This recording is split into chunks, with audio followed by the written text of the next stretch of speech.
I've been thinking about this. There's something that's been going on for centuries. At one point, we had all of these great conquerors. Alexander the Great, Catherine the Great, and Peter the Great, and Genghis Khan, Attila the Hun, Julius Caesar.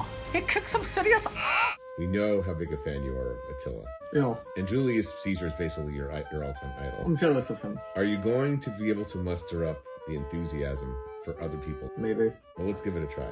Action. Alright, so we're not talking about this guy, Charlemagne the God, the American radio personality. I'm talking about Charlemagne from the 700s to the 800s. The name Charlemagne means Charles the Great. He's one of the greats, you know, the terribles, the Impalers, the greats. Yeah, this guy's a great. Great is synonymous with how many people you killed, basically, is what I'm finding out as I'm, going on my journeys here. Many see Charlemagne as the father of Europe. He was the king of the Franks. The Franks were a Germanic tribe who set up a kingdom in Gaul, a famous Gaul, after the fall of the Western Roman Empire. He was also the king of the Lombards and the emperor of the Carolingian Empire. Is that how you pronounce it? Carolingian? Yeah. This was this guy's identity when he became the king of the Franks from 768 to when he took his last breath in 814. He was born in 742 in the Middle Ages in Central Europe. He was the oldest of the first Carolingian to become king, Pepin the Short. I giggle with that name. The Carolingian dynasty was a Frankish noble family. So there was a little bit of the old nepotism at play there for Charlemagne, like all these other guys. Attila the Hun also, they all had people preceding them that, were already established as something, and then they stepped in, and then they became more of what the other people were. You understand what I'm trying to say?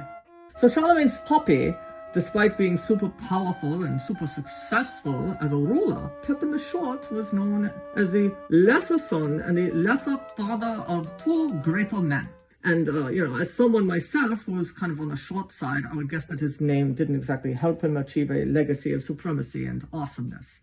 Anyway, I digress. Charlemagne continued his father's policy of protecting the office of the Pope. You'd think that being king of the Franks would be enough, right? But no! Enter the Lombards, a Germanic people who conquered most of Italy in the 6th and 8th centuries. Charlemagne conquered them to benefit the Catholic Church, to make Italy an independent state, and also, most importantly, to make himself the king of the Lombards. Repeat, to make himself king of the Lombards. Because it's not about anything but making himself king, and then king, and then king.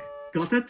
But it didn't stop there. To make his puppy, Pepin the Short, even shorter in people's memory, Charlemagne went on to conquer Bavaria, Saxony, and northern Spain. Were there any other countries left at this point? This guy was a conquering lunatic. He conquered other parts of Europe and Shades of Bloody Mary, which was much later on. He spread Christianity everywhere he could, and often not exactly gently. The Massacre of Verdun. This was a lovely Christianizing event that happened during the Saxon Wars. Charlemagne ordered the death of 4,500 Saxons in 782. Charlemagne was presented in a positive light many years later in the 20th century in Nazi Germany. Hitler and Goebbels kind of put him on a pedestal, and Pepin the Short's the one who should have been put on a pedestal. yeah, good one. So Charlemagne was the first of the Holy Roman Emperors, and now it's time for me to really confuse you. The Holy Roman Empire is not the same thing as the Western Roman Empire, and yet it was in Western Europe. Confused yet?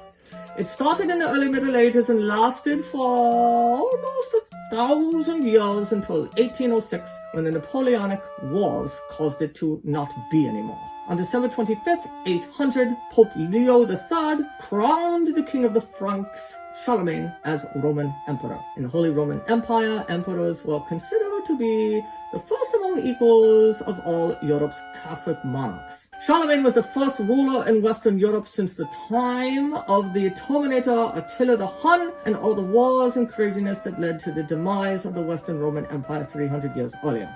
Charlemagne essentially drew together most of Western and Central Europe. Charlemagne's empire was called the Carolingian Empire and was the forerunner of the Holy Roman Empire. Got it? So anyway, is that you, Howdy? Howdy? Get off the set. Howdy, we're actually talking about a time period that's even earlier than when you were something. But what about the Byzantine Empire, or the Eastern Roman Empire, which still existed and which would keep existing for a very long time. The Eastern Roman Empire actually lasted until the fall of Constantinople to the Ottoman Empire in 1453. The Eastern Roman Empire, just to put it simply, wasn't thrilled with Charlemagne taking over the whole planet, so, there was a little bit of conflict. Anyway, Charlemagne died in 814. He was succeeded by his son, Louis the Pious. I guess I'd rather be called Pious than short. Following Louis, the Frankish kingdom was split into what is now known as France and Germany.